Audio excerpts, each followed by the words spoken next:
ന്യൂനപക്ഷങ്ങളുടെ ആ ഒരു നന്മ ശരിയായ രീതിയിൽ സാക്ഷാത്കരിക്കുവാൻ പൂർണ്ണമായും നമുക്ക് കുറച്ചുകൂടി ചിട്ടയായി, കുറച്ചുകൂടി സമാധാനപൂർണമായി പ്രവർത്തിക്കാൻ കഴിയണം എന്നാണ് എൻ്റെ പ്രാർത്ഥന.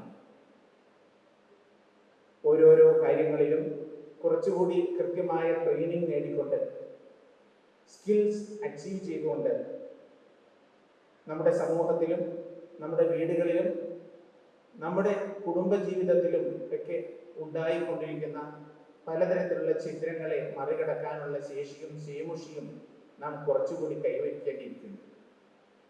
മാത്രമല്ല, നമ്മളെ കറന്നു തിന്നുന്ന വളരെയേറെ വലിയ ലഹരിയുടെ വലിയൊരു നിരാളിപ്പെടുത്തത്തിൽ നിന്ന് നമ്മുടെ സമൂഹത്തെ നമുക്ക് രക്ഷപ്പെടുത്തേണ്ടിയിരിക്കുന്നു.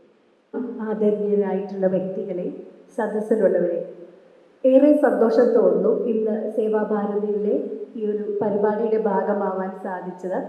ഞാൻ നിങ്ങളുടെയൊക്കെ പ്രസംഗങ്ങളൊക്കെ കേൾക്കുകയായിരുന്നു. ഇത് ശരിക്കും രമണ മഹർഷി പറഞ്ഞ ഒരു വാക്യമാണ് ഞാനിപ്പോൾ ഇവിടെ ഇരുന്നപ്പോൾ ഓർത്തത്. അതായത്, how do you treat others, മറ്റുള്ളവരെ നമ്മൾ എങ്ങനെയാണ് ട്രീറ്റ് ചെയ്യുന്നത്. അപ്പം അദ്ദേഹത്തിൻ്റെ ആ ഒരു മറുപടി, ദെർ ആർ നോ അതേഴ്സ്. അങ്ങനെ അതേഴ്സ് എന്ന് പറയുന്നതില്ല. നമ്മൾ എങ്ങനെയാണ് നമ്മളോട് മറ്റുള്ളവർ എങ്ങനെ പെരുമാറണം എന്ന് നമ്മൾ ആഗ്രഹിക്കുന്നുവോ അതുപോലെ തന്നെയാണ് നമ്മൾ അവരോട് പെരുമാറുന്നത്. അപ്പോൾ അതായത് അവർക്ക് നമ്മൾ ഏറ്റവും ബെസ്റ്റ് കൊടുത്തുകൊണ്ടാണ് മറ്റുള്ളവരോട് നമ്മൾ പെരുമാറുന്നത്. അപ്പോൾ ദെർ ആർ നോ അതേഴ്സ്. അപ്പോൾ ഈ സേവനം എന്ന ഈ ഒരു കാര്യത്തിൽ അത് വളരെ അർത്ഥവത്തായിട്ട് വരുന്നു. എന്ന് മാത്രമല്ല, വേറെ ഒരു ചിന്ത കൂടി എനിക്ക് ഇവിടെ ഇരുന്നപ്പോൾ കടന്നു വന്നു. അതായത്, ഇപ്പോൾ ജേർണി ഡെസ്റ്റിനേഷനും പറഞ്ഞു, സേവയിലൂടെ ഋഷിത്വം, അത് സ്വാമിജി പറയുകയുണ്ടായി. Journey and destination. അപ്പോൾ ഇതിൽ ജേർണിയാണോ പ്രധാനം, ഡെസ്റ്റിനേഷനാണോ പ്രധാനം എന്നുള്ള ചോദ്യത്തിന് ഞാൻ വായിച്ചിട്ടുണ്ട്, ഇതിലെ രണ്ടും അല്ല, കമ്പനി, ദ കമ്പനി എന്ന് പറഞ്ഞാൽ നമ്മുടെ കൂടെ, നമ്മുടെ ജീവിത യാത്രയിൽ ആരാണ് നമ്മുടെ കൂടെ ഉള്ളത്, അവർ തന്നെയാണ് നമുക്കേറെ ഊർജവും പ്രചോദനവും മാനസികമായിട്ടുള്ള എല്ലാ സന്തോഷവും പകർന്നു തരുന്നത്. ആ കമ്പനി തീർച്ചയായും നിർണായകമാണ്. അപ്പോൾ തീർച്ചയായിട്ടും ഇങ്ങനെ ഉള്ളവരുടെ ആ ഒരു കമ്പനി, ഫ്രണ്ട്ഷിപ്പ്, സൗഹൃദം, ഇത് തന്നെയാണ് നമ്മളെ വളർത്തുന്നത്. അപ്പോൾ ഞാൻ എപ്പോഴും എൻ്റെ സ്റ്റുഡൻസിനോട് പറയുന്ന ഒരു കാര്യമാണ്, നല്ല സൗഹൃദങ്ങൾ അത് തന്നെയാണ് നമുക്ക് ജീവിതത്തിൽ മുന്നോട്ട് പോകാനും എല്ലാത്തിനുമുള്ള ഒരു ഊർജം പകർന്ന് നൽകുന്നത്. പ്രത്യേകിച്ച് ഈ ഒരു കർക്കിടക മാസ സമയത്ത് ഞാൻ എല്ലാ ദിവസവും രാമായണ പാഠം മലയാള മനോരമയിൽ നിന്ന് വായിക്കുന്നുണ്ടായി. അപ്പോൾ അതിലും എന്നെ ഏറെ ആകർഷിച്ചത്, എനിക്ക് തോന്നുന്നു മഹാഭാരതത്തിൽ ആ സ്വർഗാരോഹണ യാത്രയിൽ ആദ്യം പാഞ്ചാലി മരിച്ചു വീഴുന്നു. അത് കഴിഞ്ഞിട്ട് യുധിഷ്ഠിരനൊക്കെ സ്വർഗത്തിലെത്തുമ്പോൾ അവിടെ ദുര്യോധനനും കർണനും അവിടെ ഓൾറെഡി എത്തിക്കഴിഞ്ഞു. അപ്പം ഞാൻ മനോരമയിൽ നിന്ന് വായിച്ച് മനസ്സിലാക്കിയത്, അത് അവരുടെ സൗഹൃദത്തിൻ്റെ ഏറ്റവും വലിയ ഉത്തമ മാതൃകയാണ് ദുര്യോധനനും കർണനും, അതുപോലെ പാഞ്ചാലിയും കൃഷ്ണനും.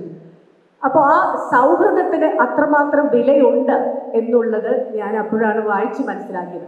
അങ്ങനെ നമ്മുടെ ജീവിത സന്ദർഭങ്ങൾ ഞാൻ എപ്പോഴും ഒരു വെല്ലുവിളിയായിട്ട്, പ്രത്യേകിച്ച് ഇന്നത്തെ യുവതലമുറയോട് പറഞ്ഞു മനസ്സിലാക്കിപ്പിക്കാൻ ഏറ്റവും വലിയ ചലഞ്ച് എനിക്ക് തോന്നിയിട്ടുള്ളത്, ശരിയും തെറ്റും, നന്മയും തിന്മയും, ഗുണവും ദോഷവും ഇത് തിരിച്ചറിയാനായിട്ട് അവർക്ക് സാധിക്കുന്നില്ല. നമ്മുടെയൊക്കെ ജീവിത യാത്രയിൽ നമ്മൾക്ക് തെറ്റാണെന്ന് തോന്നിയത് ഇന്നത്തെ തലമുറയ്ക്ക് തെറ്റല്ല. അപ്പോൾ ഇന്ന് ഈ ഒരു സാങ്കേതിക വിദ്യയുടെയും ടെക്നോളജിയുടെയും ഒക്കെ അത്യുന്നതിയിൽ നമ്മൾ നിൽക്കുമ്പോൾ, ആർട്ടിഫിഷ്യൽ ഇൻ്റലിജൻസ്, നിരവധി കണ്ടുപിടുത്തങ്ങൾ, ഇപ്പോൾ തന്നെ അർജുൻ്റെ ആ ഒരു ഷിരൂർ ഉണ്ടായ ലാൻഡ് സ്ലൈഡിൽ ഏറ്റവും ഡ്രോണും ഒക്കെ ഉപയോഗിച്ച് അത്യാധുനികമായിട്ടുള്ള കണ്ടുപിടുത്തങ്ങളൊക്കെ ടെക്നോളജി ഉപയോഗിച്ചിട്ടും അവർ കണ്ടുപിടിക്കാൻ സാധിക്കുന്നില്ല. എൻ്റെ ഒരു ഏറ്റവും കൂടുതൽ ഇൻട്രാക്ഷൻ എന്ന് പറയുന്നത് സ്റ്റുഡൻറ് കമ്മ്യൂണിറ്റിയാണ്. ഞാൻ പലപ്പോഴും വിചാരിക്കാറുണ്ട്, അപ്പോൾ മാതാപിതാ ഗുരു ദൈവം എന്നത് തന്നെ മാതാപിതാ ഗൂഗിൾ യൂട്യൂബ് ദൈവമായ ഒരു കാലം. കാരണം എന്ത് പറഞ്ഞാലും അവർ ഗൂഗിളിൻ്റെയും യൂട്യൂബിൻ്റെയും ഗുരു ആരാണെന്ന് ചോദിക്കുമ്പോൾ തന്നെ യൂട്യൂബ് എന്ന് പറയുന്ന ഒരു കാലഘട്ടം. പക്ഷേ ഇതിന് ഇപ്പം നമുക്ക് എന്ത് ഉണ്ടാക്കാനും, ഒരു എക്സ്പ്ലോസീവ് ആണെങ്കിലും ഒരു പോയിസൻ്റെ ആണെങ്കിലും എല്ലാത്തിൻ്റെയും ഫോർമുല നമുക്ക് ഗൂഗിളിൽ കിട്ടുന്നുണ്ട്. പക്ഷേ ഇത് തെറ്റാണ് എന്നുള്ളൊരു തിരിച്ചറിവ് നഷ്ടപ്പെടുന്നത് കൊണ്ടാണ് യാതൊരു രീതിയിലുള്ള സമാധാനവും ഇല്ലാതെ നമ്മൾ പല രീതിയിലുള്ള ഡിപ്രഷനിലൂടെ, മാനസിക സംഘർഷങ്ങളിലൂടെ, കുടുംബ ബന്ധങ്ങൾ തകരുന്ന ഒരു വർക്കിൽ നമ്മൾ ജീവിക്കുന്നത്. പ്രത്യേകിച്ച് എനിക്ക് തോന്നുന്നത് ഇന്ന് പലരും സംസാരിക്കുമ്പോൾ വഴി തെറ്റിച്ച് വിടുന്ന രീതിയിലാണ് കാര്യങ്ങൾ പോകുന്നത്. അപ്പൊ അതിന് ഈ ഒരു സമയത്ത് എനിക്ക് ഏറെ ഞാൻ ദിവസവും രാമായണ പാഠം വായിച്ചുകൊണ്ടേയിരിക്കുകയാണ്. 16-ാം തീയതി തുടങ്ങിയതാണ്. അപ്പൊ അതില് രാമായണത്തിലെ രാമായണം, അതായത് ഇരുട്ട് മായണം എന്നുള്ളത്, രാമന്റെ അയനം.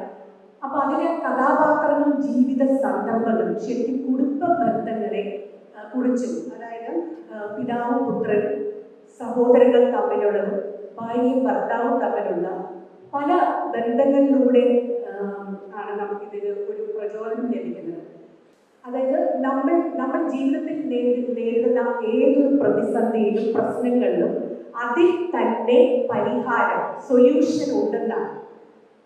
അതായത് രാമനുള്ള നമ്മളിപ്പോ ഹനുമാന്റെ കാര്യം അതിൽ പറയുന്നുണ്ട്. സീതയെ രക്ഷിക്കാനായിട്ട് സമുദ്രം കടക്കണം എന്നുള്ള ആ ഒരു ദൗത്യം വന്നപ്പോഴാണ് തന്റെ ശക്തി ഹനുമാൻ മനസ്സിലാക്കുന്നത്.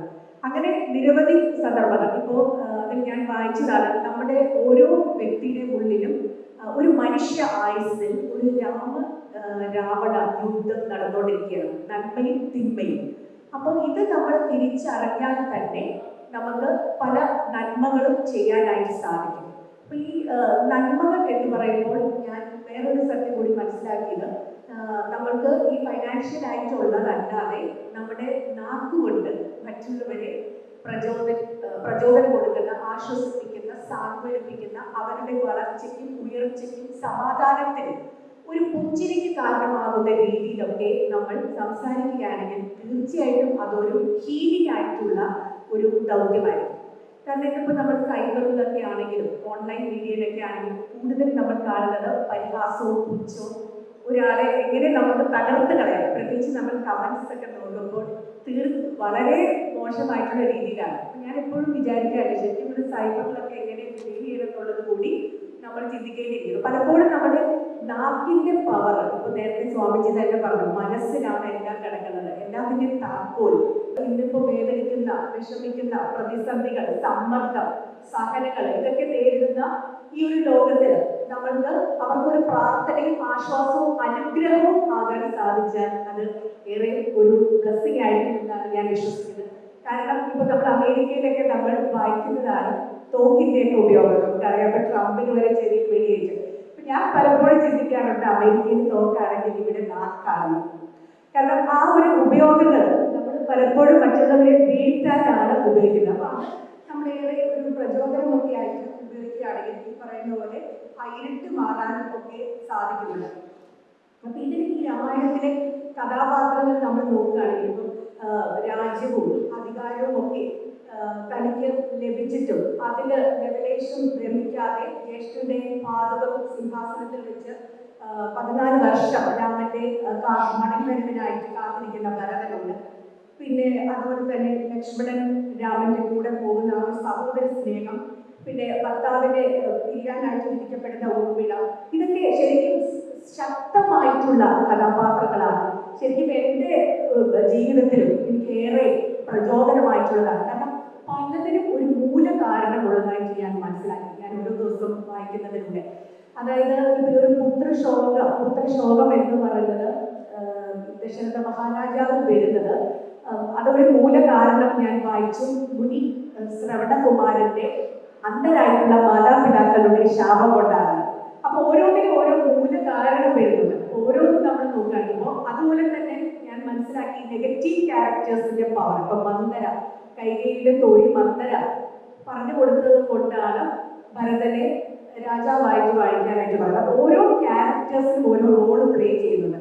അതുപോലെ തന്നെ ആ ജഡായുവിന്റെ കർത്തവ്യ നിർവഹണം, അങ്ങനെ നിരവധി. എനിക്ക് ഓരോ ദിവസവും ഞാൻ വായിക്കുമ്പോൾ എനിക്ക് തന്നെ എൻ്റെ ജീവിതത്തിൽ വലിയൊരു തിരിച്ചറിവാണ് ലഭിക്കുന്നത്. അപ്പൊ ഇങ്ങനത്തെ കഥാപാത്രങ്ങൾ നമ്മളിപ്പോൾ ഈ ഒരു രാമായണം മഹാഭാരത യുദ്ധങ്ങൾ നമ്മൾ വായിക്കുകയാണെങ്കിൽ തന്നെ നമുക്കത് മനസ്സിലാവും. ആ യുദ്ധം കൊണ്ട് ആരും ഒന്നും നേടിയില്ല എന്നാണ്, 2 യുദ്ധങ്ങൾ. അപ്പോൾ ഇത് ശരിക്കും നമ്മുടെ ജീവിതത്തിൽ ഈ പറയുന്ന പോലെ വേൾഡിലി ആയിട്ടുള്ള ലൗകികമായിട്ടുള്ള കാര്യങ്ങൾക്ക് പ്രാധാന്യം കൊടുക്കാതെ ആത്മാവിന് ദൈവത്തിന് പ്രാധാന്യം കൊടുത്തുകൊണ്ട് നമ്മൾ ചെയ്യുന്ന പ്രവർത്തനങ്ങളിൽ ദൈവത്തെ മഹത്വപ്പെടുത്തിക്കൊണ്ടുള്ളതാകുമ്പോൾ, നമ്മളെ മഹത്വപ്പെടുത്താതെ ദൈവത്തെ മഹത്വപ്പെടുത്തിക്കൊണ്ടുള്ളതാകുമ്പോൾ തീർച്ചയായിട്ടും അത് അർത്ഥവത്താകും. നമ്മൾ ചെയ്യുന്ന കാര്യത്തിന് ഫലപ്രാപ്തി ഉണ്ടാകും എന്നാണ് ഞാൻ വിശ്വസിക്കുന്നത്.